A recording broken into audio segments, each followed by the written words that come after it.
Algunas escenas en este programa han sido recreadas.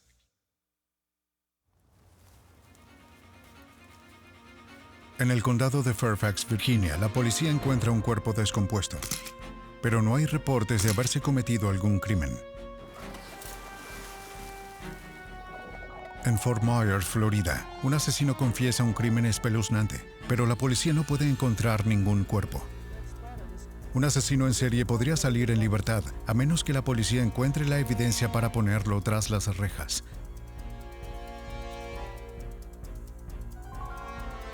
En cada caso, los científicos forenses deben encontrar pruebas del crimen en los huesos de las víctimas asesinadas, usando estudios científicos sobre el proceso de putrefacción humana para averiguar cuándo murió la víctima y así poder rastrear al asesino. Esperando probar que no hay crimen perfecto y que los muertos sí hablan.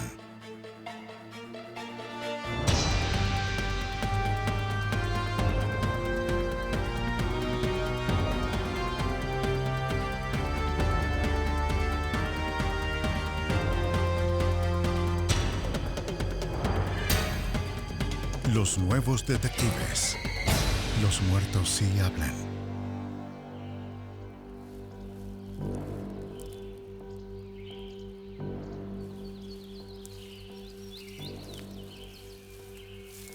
Diciembre de 1993. En un área boscosa cerca de Washington, D.C., un topógrafo ha hecho un descubrimiento espantoso. Mientras mapeaba un nuevo suburbio en un campo de Virginia, se ha topado con un cuerpo enterrado en una tumba poco profunda.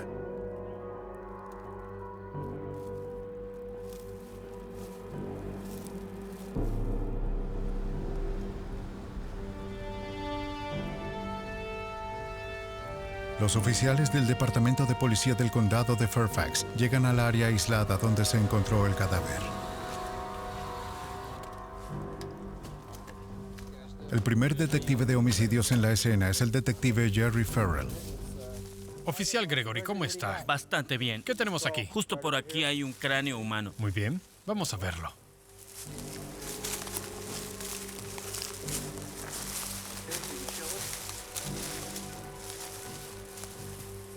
La policía asume que es un homicidio. Pero no hay pistas inmediatas que ayuden a identificar a la víctima. Teniente Wilson, ¿quiere venir a ver esto?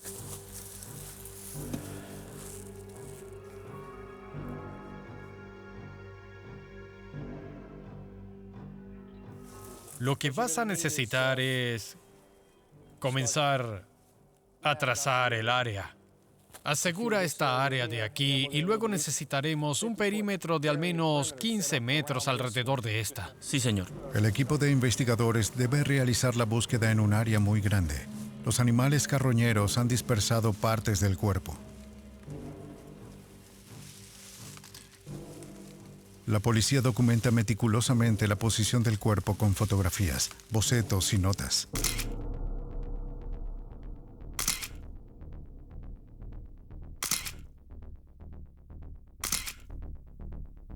El detective Dennis Wilson encabeza al escuadrón de casos fríos, que investiga delitos en los que el rastro de las pruebas se ha enfriado.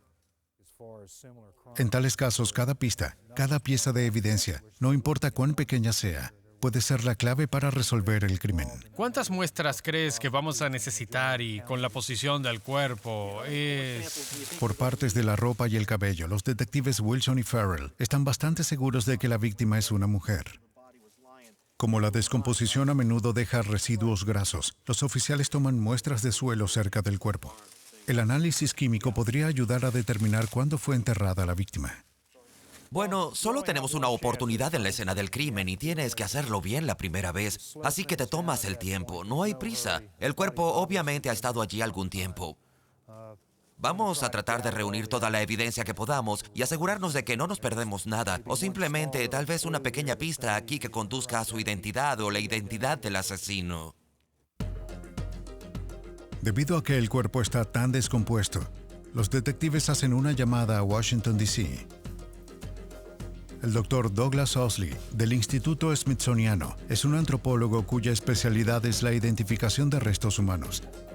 desde soldados que murieron en la guerra hasta víctimas modernas de homicidio. Ha testificado en muchos juicios penales como científico forense, lo que significa ciencia forense utilizada como prueba en un tribunal de justicia. Al recibir la llamada de la policía del condado de Fairfax, acepta visitar el sitio donde se encontró el esqueleto. En casos habituales, las víctimas de asesinato son asignadas a médicos forenses que diseccionan el cuerpo para encontrar la causa de la muerte. Pero los médicos forenses están acostumbrados a tratar con cuerpos frescos.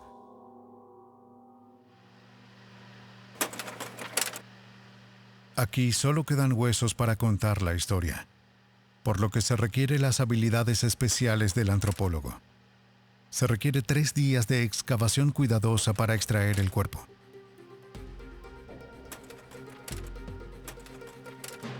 De vuelta en su laboratorio, Owsley busca señales de la edad, el sexo y la causa de muerte de la víctima. Es inmediatamente evidente que la víctima es mujer. El hueso pélvico es más ancho en las hembras a causa del canal de parto. Aunque Owsley cree que la víctima era un adulto joven, es difícil ser más preciso.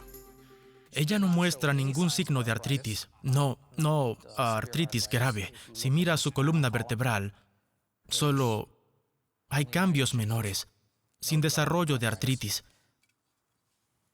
Sus huesos púbicos muestran una etapa de madurez que sería consistente con alguien que tiene aproximadamente 30 años. Es una persona joven. Las suturas del cráneo son claramente visibles. A medida que una persona envejece, las suturas tienden a fusionarse.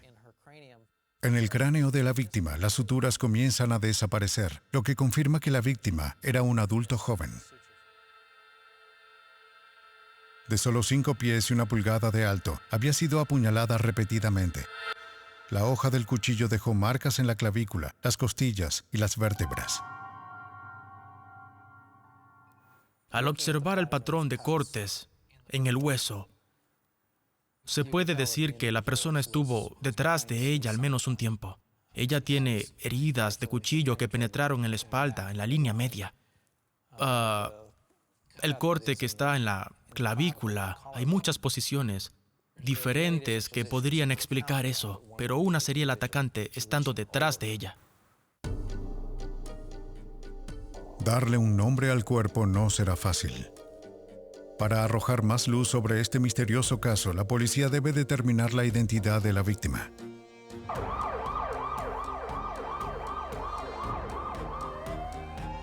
En Fort Myers, Florida, la policía tendrá el problema opuesto.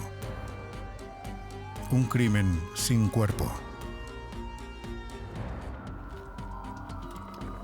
¿Cuál es su emergencia? Muy bien, un momento, señor. Betty, tengo un hombre en el teléfono que informa que acaba de asesinar a alguien.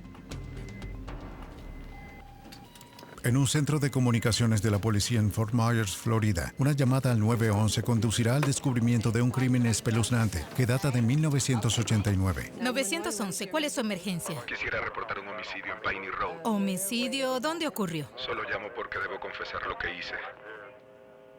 ¿Y lo hiciste? Sí. La persona que llama informa de un asesinato que recientemente ha cometido. Cuando se le pregunta por qué lo hizo, él responde que tienes que hacer lo que tienes que hacer. Él dice que está pensando entregarse, pero aún no lo ha decidido. ¿Va a esperar por nosotros allí?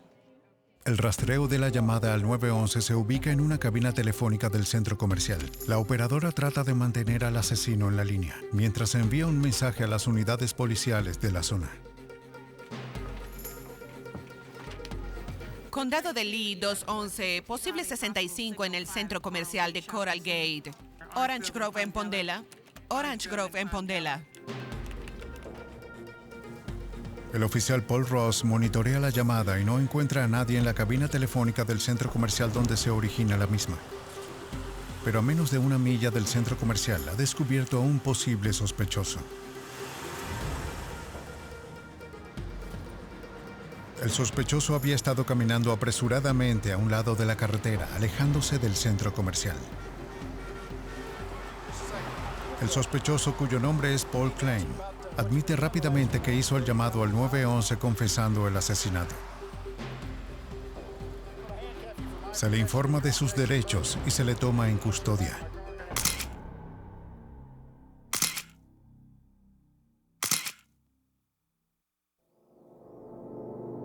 La noche anterior irrumpió en una casa y estranguló a una anciana en el sofá donde descansaba. No hay señales de que falte nada. El robo no había sido el motivo. Según nos informan, no solo la golpeó una vez, sino 2 veces. El teniente Jeff Taylor, al entrar en la casa, encontró a la víctima tal como Klein la había descrito, pero pronto descubriría que ella no había sido la primera víctima de Klein. Klein me contó que escuchó voces y que las voces lo hicieron enojar y que cada vez que se enojaba tenía que matar a alguien. Y cuando dijo eso, quedó claro para mí que quizás también había otras víctimas. Y en ese momento le pregunté si había matado antes y él dijo que sí, 2 veces. Klein había asesinado a otra mujer en un tráiler unos meses antes. Pero su primera víctima fue un amigo llamado Danny Webster, asesinado 1 año y medio antes, en agosto de 1989.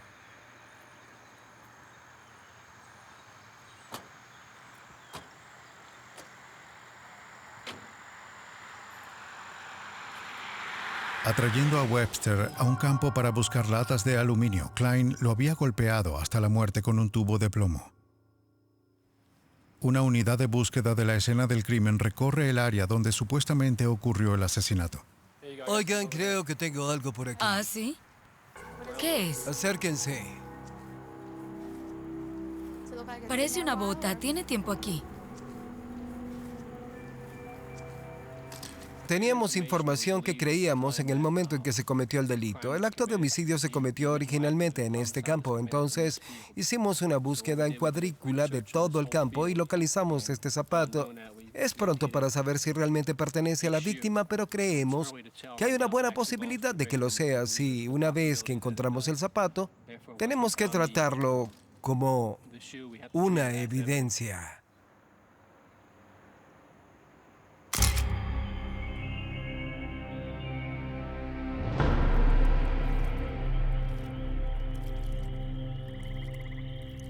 Según la confesión de Klein, había regresado a la escena del crimen 3 días después del asesinato. Al llegar de noche para evitar ser detectado, nadó con el cuerpo hasta una isla pantanosa, donde desmembró el cadáver con un hacha y un cuchillo de cocina.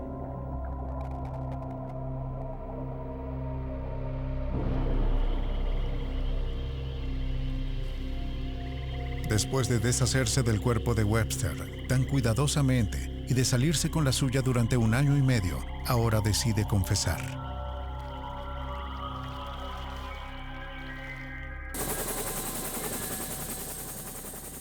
Los oficiales de búsqueda de la escena del crimen encuentran un pequeño trozo de hueso. Lo fotografían exactamente donde lo hallan, pero no encuentran ningún cuerpo. Sin ningún cuerpo, la policía no tiene pruebas suficientes para avanzar. El detective Jack Shell interrogó a Klein bajo estricta seguridad. Klein había doblado una vez una señal de alto con sus propias manos. Necesitábamos una identificación positiva del cuerpo, aunque teníamos a alguien que nos decía a quiénes había matado y los que había matado. Todavía teníamos que demostrar quiénes fueron asesinados, cómo fueron asesinados y cuándo fueron asesinados. Es el corpus delicti, el cuerpo del crimen. Tenemos que poder establecer quién es la persona y quién o quiénes lo hicieron. Supongo que debo haberlo golpeado, no sé, tal vez más de 200 veces. No estoy seguro, solo seguí golpeando. Lo golpeé en las piernas, los brazos, en todas partes que pude, y su cabeza fue donde más lo golpeé, más que cualquier otra parte. Pero eso fue después de que él ya había muerto. La confesión de Klein por sí sola no es suficiente para probar el caso más allá de una duda razonable. La policía debe encontrar el cuerpo. Klein señaló la isla pantanosa donde dice que dejó el cadáver desmembrado. Pero incluso si la policía puede encontrarlo, será difícil de identificar después de 1 año y medio en el pantano. El caso será asignado al Dr. William Maples, de la Universidad de Florida, una autoridad mundialmente reconocida en la identificación de restos óseos. En 1991 dirigió el equipo que exhumó los huesos del presidente Zachary Taylor, quien murió misteriosamente en 1850. Algunos historiadores dicen que Taylor fue envenenado, lo que lo convirtió a él, y no a Abraham Lincoln, en el primer presidente estadounidense en ser asesinado. Después de probar el cabello y las uñas del presidente muerto en busca de veneno, el Dr. Maples dejó el cuerpo y las teorías de asesinato en paz. En el caso de Paul Klein, inmediatamente queda claro para Maples que se trata de un posible psicópata que no se ve afectado por la muerte.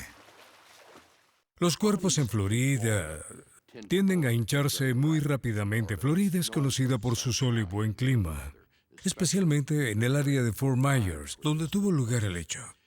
Así que lo primero que nuestro asesino intentó usar fue un cuchillo de pelar. Es muy flexible, muy ligero, puede ser agudo, puede ser cerrado y puede ser muy efectivo a veces para cortar huesos. El llamado cuchillo de carne Ginsu es increíblemente efectivo y, sin embargo, pasar a través del hueso si se usa correctamente. Así que nuestro asesino mete el cuchillo en ese cuerpo hinchado y derrama sobre él un líquido amarillento, verde, que huele muy mal. Esto es suficiente para molestar a cualquiera, incluso si estaban tranquilos antes de empezar. Pero el uso de un cuchillo para pelar por parte del asesino puede ser la clave para identificar los restos de la víctima y corroborar la confesión de Klein. Si tomamos un cuchillo de pelar y lo frotamos con un palo o un hueso o lo que sea, notará que la cuchilla salta y choca. Este patrón produce un tipo de corte interrumpido en la superficie del hueso y buscamos esta evidencia, lo que nos podrá decir cuán flexible o inflexible es la hoja. Por otro lado, si tomamos un buen cuchillo afilado de hoja gruesa y cortamos el hueso, lo anterior no ocurre. Simplemente se afeita el hueso. Y esto es evidencia de una cuchilla más pesada, menos flexible.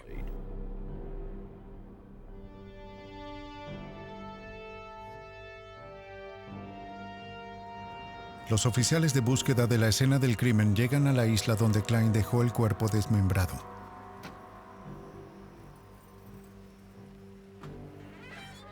Si pueden encontrar huesos que fueron cortados con un cuchillo de pelar, tendrán una fuerte prueba de que la confesión de Klein es real. Hola, Chris. ¿Cómo estás? Te vas a ganar este. ¿Cómo? Te vas a ganar este.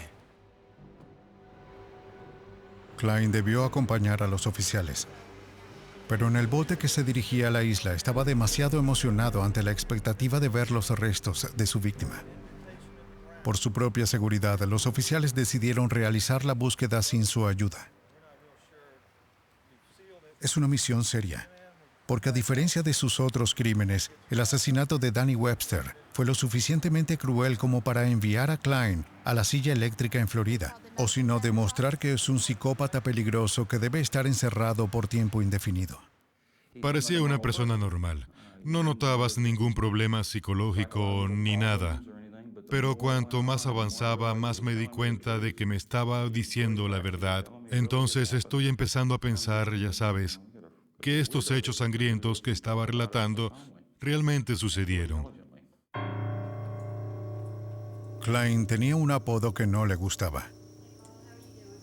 Debido a que sus brazos se extendían fuera de su cuerpo mientras caminaba, los niños se burlaban de él, llamándolo Popeye. Lo que hice fue algo, no sé, fue algo extraño. Había matado a Danny Webster por llamarlo así, repitiéndolo una y otra vez, y porque lo había acosado de niño. Paul, ¿cómo te sientes? Muy bien, creo que todo está bien. Creo que debería... no sé, me siento un poco mareado. Tengo que tomar mi medicina y esas cosas. Usted ¿Esa sabe. persona del pantano es Danny Webster? Sí, señora. Es él. O era él. ¿Y por qué lo mataste? No sé, me decía apodos y se metía conmigo, así que decidí hacerlo. Buena suerte. Cuidado con la cabeza. Sí, señora. Gracias por todo. Cuidado.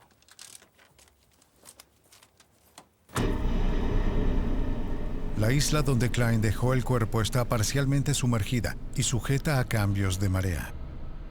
La logística de encontrar evidencia es muy difícil.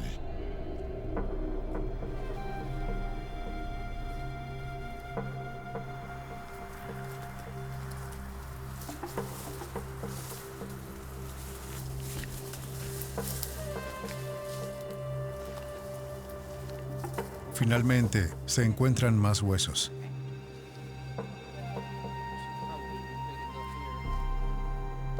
El cuerpo está hecho pedazos, tal como Klein había dicho.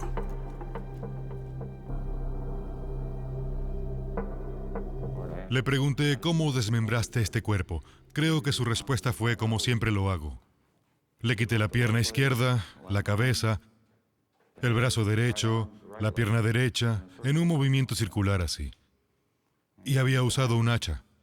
Me dijo dónde estaba. Estaba en otro estado. La tomó de la casa de su padre, que estaba en otro estado, y la devolvió antes de que regresara. Los pedazos de huesos encontrados en la isla pantanosa se envían al FBI para su examen. El FBI confirma que los huesos muestran evidencia de trauma de hacha. Se había usado un hacha o cuchillo grande para cortar el cuerpo.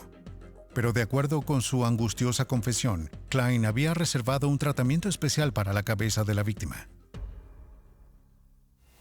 Le quité la cabeza con un cuchillo de pelar y ya estaba más o menos hecha a pedazos cuando la arrojé. Justo en un terraplén a unos 25 o 30 pies de los manglares y la coloqué allí por gusto. Luego de eso la tuve allí por mucho más tiempo, algo así como 3 meses y medio. Me dijo que lo haría. Tomó la cabeza para volver y visitarla. La visitaba todas las noches y le hablaba. Y después de unas 2 semanas, llegó al punto en que se deterioró en la medida en que ya no la quería, así que la desechó. Klein había llevado la cabeza con él en un saco de papel. A menudo tenía conversaciones con ella.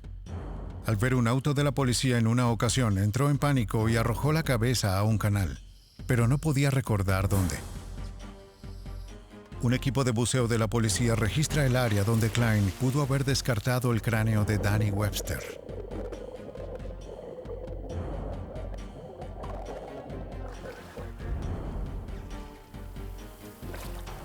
Es una zona de aguas turbias, frecuentada por caimanes. No encontraron nada más que cocos.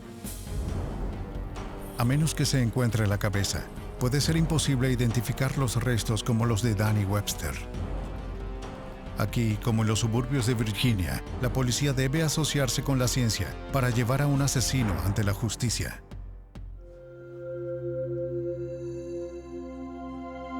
En el Museo de Historia Natural de Washington, D.C., los turistas contemplan las maravillas del mundo natural. Ellos no se dan cuenta que a unos pocos metros de distancia, un área de almacenamiento contiene el trabajo antinatural de un asesino. La policía del condado de Fairfax, Virginia, llamó al científico forense Doug Owsley para ayudar a identificar a la víctima de un brutal homicidio. El cuerpo se ha descompuesto. Solo queda un esqueleto. Owsley ha determinado que la víctima era una mujer de 27 a 34 años. La causa de muerte, múltiples puñaladas. Pero, ¿quién es ella y de dónde viene?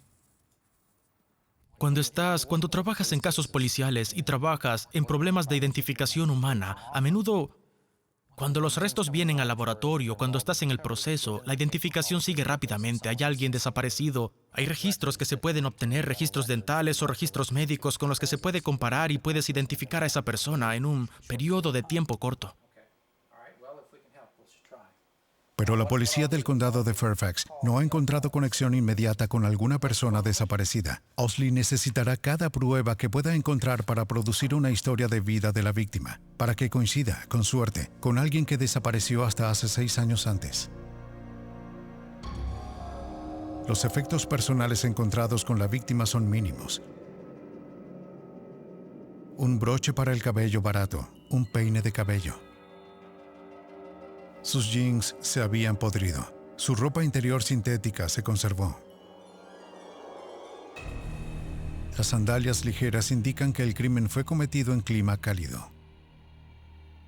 Su cabello era de color marrón claro, según lo determinado por el análisis de la muestra encontrada en ese sitio. Sabemos que sus uñas estaban pintadas, gracias a las que hallamos en el lugar. Eran de color rosa oscuro, así que hay muchos detalles aquí. En los pendientes que se encuentran cerca del cuerpo, hay un fragmento de tejido humano. El metal del pendiente lo había protegido de la descomposición bacteriana. Los pendientes están incluidos en bocetos distribuidos a nivel nacional. Lenta y dolorosamente, los detalles inquietantes de la vida de la víctima se están revelando. En la columna vertebral hay señales de trauma. Las depresiones de las vértebras son evidencia de que los discos entre ellas se han herniado. La víctima pudo haber tenido un trabajo que requería levantar objetos pesados. Anteriormente en su vida cuidaba de sus dientes, pero en los últimos años los había descuidado. Tenía empastes en los dientes frontales para mantener su apariencia, pero faltan 5 de sus molares. Las manchas negras en los dientes son evidencia de que la víctima fue probablemente fumador. En general, la impresión que tendrías es una impresión basada no solo en la identificación, sino también en las cosas encontradas.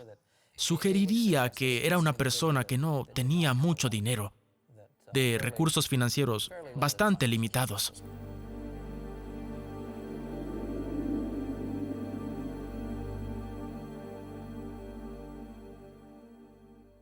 La información obtenida por Owsley se transmite al Departamento de Policía del Condado de Fairfax, donde el detective Bruce Goose dirige la rama de homicidios.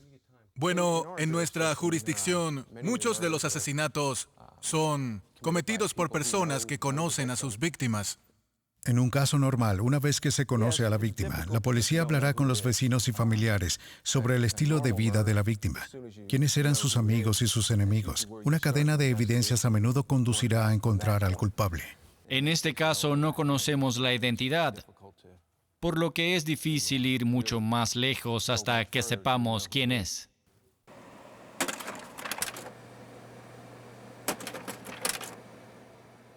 Detalle por detalle, la policía del condado de Fairfax reexaminó la evidencia encontrada en la escena.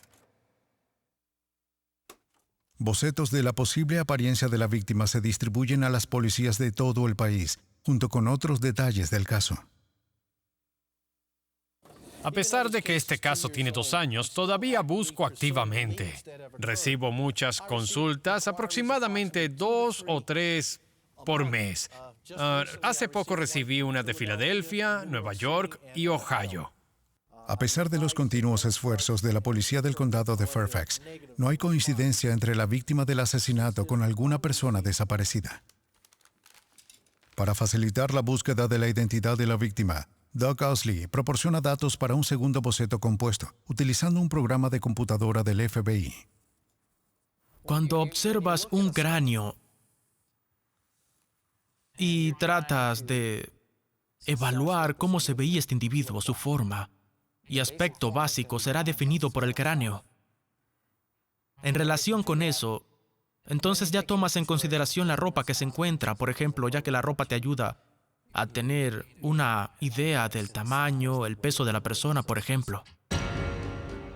Comenzando con una imagen del cráneo, la computadora agrega capas sucesivas de detalle. Los marcadores indican el grosor probable del tejido facial. Las mediciones se basan en estudios de población de edad y género similares.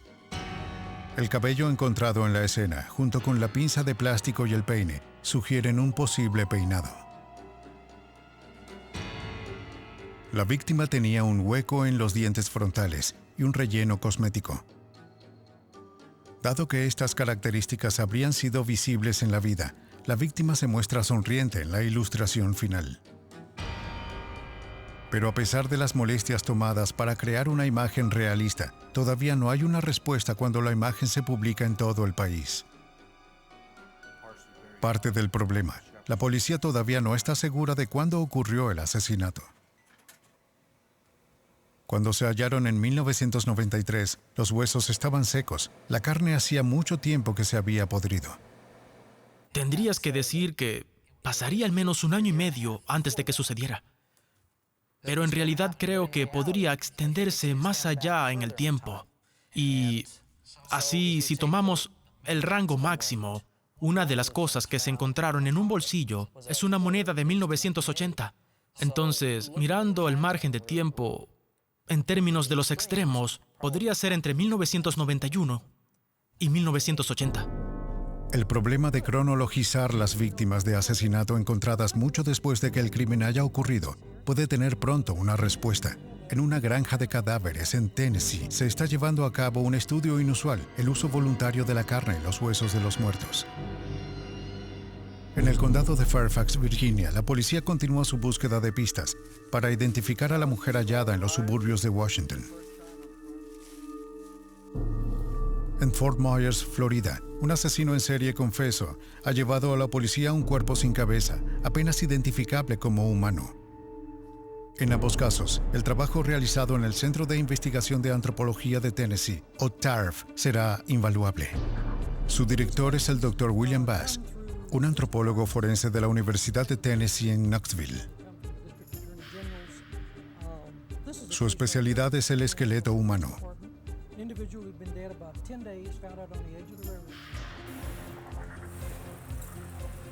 Cuando una persona muere recientemente, las características morfológicas, como las impresiones en los dedos y las palmas, pueden ayudar a identificarlo. Cuando estas características desaparecen y solo quedan los huesos, el caso pertenece a la antropología forense. Las instalaciones de Bass reciben en promedio un cuerpo a la semana para su identificación.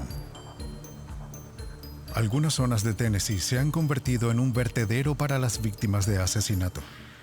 No pensamos que las autopistas interestatales sean avenidas del crimen, sino que en realidad son avenidas absolutas del crimen. Así que puedes secuestrar a alguien en Chicago y bajar por la I-75 que pasa por Cincinnati a través de Lexington, Kentucky, hasta Tennessee. La primera área real a la que se llega por la I-75 hacia Florida y que es realmente rural es Tennessee. Y hemos encontrado muchos cuerpos arrojados allí. Con tantos cuerpos, Bass ha inventado un sistema nuevo para su almacenamiento. Cada esqueleto tiene su propia caja. Debes almacenarlos así porque de lo contrario se perderían, se ensuciarían. En los estantes que lo rodean, hay más de 2,000 esqueletos enviados a las instalaciones de Bass por médicos forenses de todo el estado. Con la ayuda de estudiantes, Bass asiste a la policía a determinar el sexo, la raza y otras características para la identificación de los cuerpos no reclamados. Pero al hacer su trabajo, Bass se dio cuenta de que no había estadísticas confiables sobre las tasas de deterioro del cuerpo humano. Estableció cerca de Knoxville una reserva al aire libre conocida informalmente como la Granja de Cadáveres. Aquí se plantan muertos.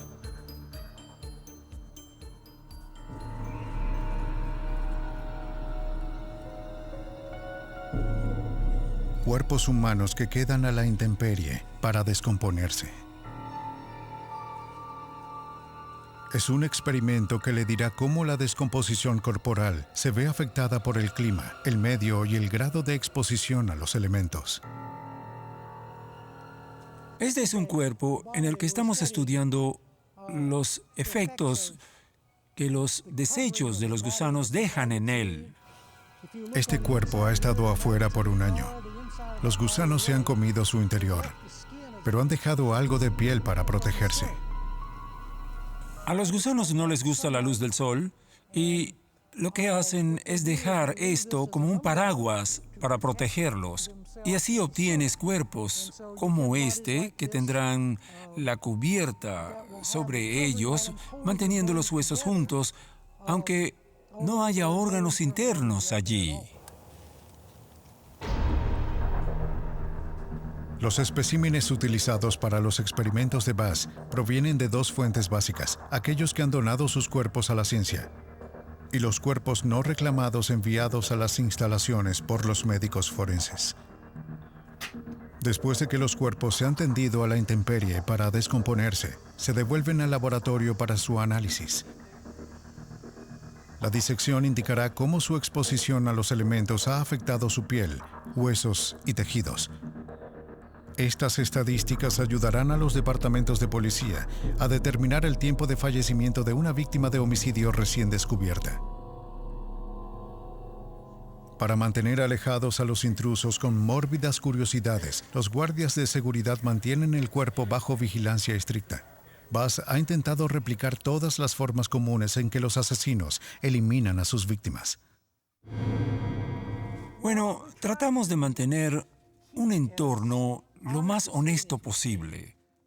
Intentamos no hacer nada artificial. Es exactamente la forma en que está en la naturaleza. Lo que tenemos aquí es un automóvil en el que estudiamos las tasas de degradación de las personas en automóviles, tanto cuando el cuerpo está en los asientos o en el maletero. Un cuerpo colocado en el maletero para su observación ya ha sido removido, pero sus subproductos permanecen. Pequeños rastros de pupas de los que han emergido las moscas. A los pocos minutos de haber ocurrido la muerte, las moscas son atraídas por el cuerpo para poner sus huevos. Los huevos se incuban en larvas o gusanos que se alimentan de la carne en descomposición antes de convertirse en moscas. Podemos decir que esta persona ha estado en el maletero por 21 días, y esto lo pudimos determinar gracias al número de pupas de moscas que hemos encontrado, así como a la cantidad de cáscaras de larvas que se hallaron. En el asiento trasero del automóvil se ha retirado otro cuerpo que nuevamente ha dejado pistas sobre el momento de la muerte. Una masa de cabello. Lo que se llama masa de cabello se cae de un cadáver después de una semana. Bass ha descubierto que en los automóviles cerrados, la acumulación de calor a menudo acelera el proceso de descomposición. Algunos de los cuerpos han muerto hace solo una semana. Bueno, él no ha ido muy lejos. Veamos cómo se ve este otro. Bueno, este está casi en la misma forma. Otros tienen mucho más tiempo. Bueno, hay algunos gusanos ahí, pero ese gusano está congelado. Se alejó del calor del cuerpo y no regresó allí. Y aquí hay una pareja. Voy a alejar esto un poco más de aquí y veremos si podemos llegar allí. No estoy muy seguro. Bien, ves que hay gusanos allí. Son cientos y cientos de gusanos. Se están ralentizando. No están haciendo mucho en este momento porque hace mucho frío.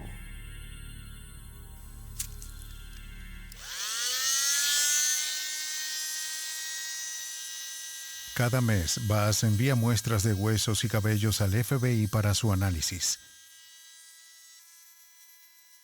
Las muestras provienen de varios especímenes diferentes, en una variedad de lugares dentro de la granja.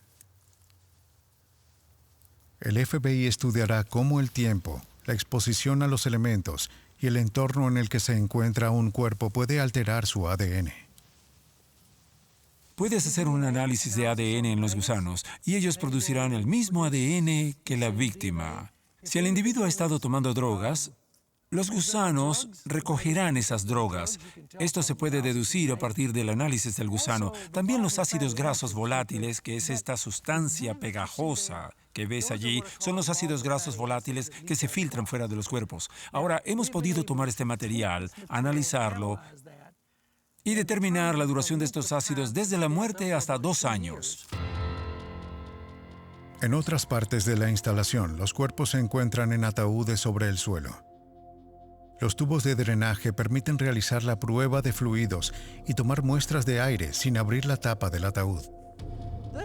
Cerca de allí, los cuerpos están enterrados en ataúdes a 6 pies bajo tierra, con una alcantarilla que permite el acceso. Aquí Bass y sus colaboradores estudian cómo el entierro subterráneo afecta la tasa de descomposición.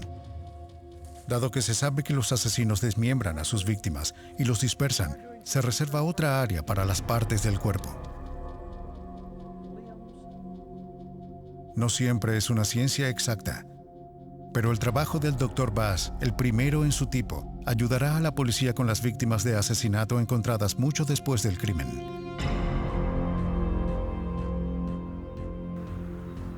En el caso de Danny Webster en Florida, la policía tiene solo una parte del cuerpo. El asesino ha hecho un gran trabajo al desmembrar y dispersar los restos. Completar los detalles espeluznantes del asesinato y la mutilación será el trabajo de la ciencia forense. En la oficina del sheriff del condado de Lee en Fort Myers, Florida, Paul Klein ha confesado el asesinato de Danny Webster, pero el asesino ha desmembrado el cuerpo y se ha deshecho de su cabeza. Los pocos huesos encontrados en una isla pantanosa tienen 1 año y medio. Puede ser imposible probar más allá de una duda razonable, que son los huesos de Danny Webster. Entonces, cuando él regresó, trató de acercarse y ocultar los huesos. Klein había sido implacable al tratar de ocultar su crimen. Antes de decapitar el cuerpo, le sacó los dientes, sabiendo que a menudo se usan para identificar a la víctima. Él explicó que en lugar de cavar un hoyo tipo tumba, cavó un hoyo redondo como si fuera a poner basura o algo en él. Sentó primero a la víctima y lo empujó al agujero por los hombros. Cuando no entró por completo, saltó múltiples veces sobre su cuerpo hasta que fue capaz de meterlo lo suficientemente profundo en el agujero que pensó que lo tenía ya cubierto. Luego echó maleza y tierra sobre él, se acostó sobre su vientre y se deslizó de nuevo en el agua como un gran caimán y nadó de regreso a casa. ¿Klein es un psicópata? ¿O es un hombre que ha tramado y planeado el crimen perfecto? Bueno, está bien al parecer. Un crimen perfecto. ¿Qué te parece, Jimmy Hoffa? ¿Hasta dónde hemos llegado en la resolución del caso Jimmy Hoffa? Ni siquiera sabemos dónde está. ¿Cómo podemos resolver el crimen si no sabemos dónde está? Ya ves, así que alguien ya ha pensado en esto. Y entonces, sabes, si dejas el cuerpo, es muy probable que te atrapen. Debido a que existen todas estas secciones de cabello y fibra del FBI y los antropólogos forenses del mundo, todos mis colegas estarán tratando de resolver esto. Pero si no tienes un cuerpo, ¿cómo sabes que tienes un crimen? El detective Hury ejecutó una orden de registro en el departamento de Klein. Pronto fue evidente que pudo haber aprendido las técnicas de matar en los libros. Encontramos probablemente todas las historias de asesinatos de la vida real que se hayan escrito, como El hijo de Sam, El estrangulador de la ladera. Era libro tras libro tras libro. De los escasos restos, la ciencia forense debe identificar el cuerpo de Danny Webster. Si no, el caso puede perderse. Para corroborar la confesión de Klein y hacer que el caso se sostenga en la corte, el antropólogo William Maples intentará determinar la edad, el sexo y la raza de los restos óseos encontrados. Este es el eje del hueso. Esta es la epífisis, la parte final del hueso. Y ellas inician en orígenes separados en la niñez. Y poco a poco cambian de forma. A medida que las epífisis alcanzan el final de su crecimiento, se fusionan con los ejes del hueso. En los huesos de este caso, la fusión aún no está completa. Maples puede ubicar la edad de la víctima entre los 17 y 23 años, la misma edad de Danny Webster. Determinar el sexo es casi siempre cuestión de estudiar los huesos de la pelvis, más estrechos en los hombres que en las mujeres. La víctima en este caso era claramente un hombre. Pero determinar la raza será más difícil, especialmente si falta la cabeza. El Dr. Maples utiliza el fémur o hueso del muslo para distinguir el blanco caucásico y el negro. En un caucásico el fémur está lo suficientemente inclinado como para permitir que su nudillo pase por debajo. En el caso de un individuo negro, El eje tiende a ser mucho más plano y recto, sin arqueamiento anterior. El grado de curvatura en el fémur me indicó claramente que estábamos tratando con un hombre blanco. Finalmente, Maples examina los huesos en busca de evidencia de las marcas que dejaría un cuchillo de pelar si se usó para desmembrar el cuerpo. Los asesinos en general no son tan estúpidos como para usar cuchillos de pelar, así que no tenemos mucha evidencia. Pero los resultados son positivos.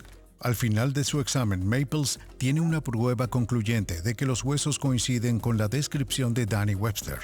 La corroboración necesaria de la confesión de Klein está en su lugar. Para el teniente Jeff Taylor, el caso está cerrado.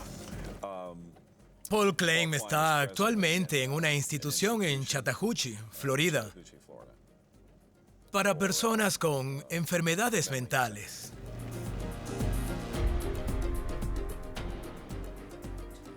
Pero en el condado de Fairfax, Virginia, la policía tiene un problema más difícil.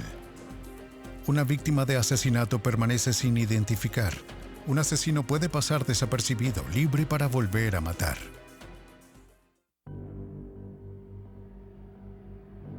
Han pasado más de 2 años desde el descubrimiento de un cuerpo femenino en un campo de Virginia, cerca de Washington, D.C. Los investigadores del condado de Fairfax, incluidos los detectives Gary Farrell y Dennis Wilson, han enviado amplia información sobre el caso, incluidas descripciones de la víctima, cuadros dentales y una descripción de algunas, pero no todas las heridas, descubiertas por el experto forense Doug Osley. Se sabe que las personas confiesan delitos que no cometieron. Después de enterarse de los detalles del delito a través de fuentes públicas, al retener cierta información, la policía puede estar segura cuando una confesión es falsa o genuina. Lejos de tener una confesión, la policía en el condado de Fairfax, después de 2 años de buscar los archivos de personas desaparecidas, aún no logra identificar a la víctima. Incluso hoy pensamos mucho en ella y esperamos que a través de las reproducciones faciales que se han hecho para que alguien pueda reconocerla, puedan contactar a la policía y ofrecer nuevas ideas, porque esta es una persona a la que necesitamos identificar y se necesita identificar para evitar que esto vuelva a suceder, averiguar quién lo hizo. Hemos enviado cientos de imágenes potenciales, cientos de carteles. Probablemente vamos a revisar esto de nuevo, al menos 1 o 2 veces al año. Lo cubrimos en los medios de comunicación. Intentamos que los periódicos se interesen en publicar la imagen. No solo mostramos las representaciones dibujadas, sino también imágenes de la ropa. Este no es un caso que solo está guardado en un archivo. Con una población en crecimiento y más personas en movimiento, muchos crímenes nunca se podrán resolver. Víctimas como la encontrada en el condado de Fairfax, sus amigos y familiares que desconocen su muerte, pueden permanecer sin identificar y su asesino es libre de volver a matar. Creo que las investigaciones de homicidios se están volviendo un poco más difíciles. La tendencia nacional ahora es de extraños asesinando extraños, ya que en años anteriores fue un tipo de asesinato de miembros de familia. A nivel nacional hay más extraños asesinando extraños y los forenses se convierten en una parte muy importante de la investigación. ¿Fue este el trabajo de un asesino en serie? Doug Osley cree que no. El cuerpo fue enterrado a toda prisa. El asesino carecía de las herramientas para desmembrarlo, para que nunca fuera encontrado. Los asesinos en serie como Paul Klein de Florida son mucho más eficientes. En este caso, no se obtiene necesariamente el mismo tipo de sofisticación. Ciertamente condujo a un final trágico, pero en términos de lograr lo que se propuso hacer, estaba menos preparado. Por otro lado, fue capaz de quitarle la vida a alguien y salirse con la suya durante estos años, y entonces solo hay una pieza que aún no hemos podido juntar para seguir su rastro. A pesar de los obstáculos para resolver el caso, los detectives en el condado de Fairfax no se han dado por vencidos. Alguien tarde o temprano hablará de esto. Esa es una de las premisas del Escuadrón de Casos Fríos, que las relaciones están cambiando y... La tecnología cambia. Avanza. Soy optimista de que este caso pueda resolverse. Seguimos trabajando en ello, enfocándonos en él. Eventualmente se resolverá. Oh, sí. Soy optimista de que lo lograremos. A veces las cosas tardan un poco más. Eso es todo.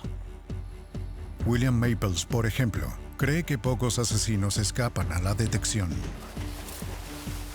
No, claro que no. Ellos no juegan con nuestras reglas. Ellos se arriesgarán, harán cosas que nosotros no haríamos.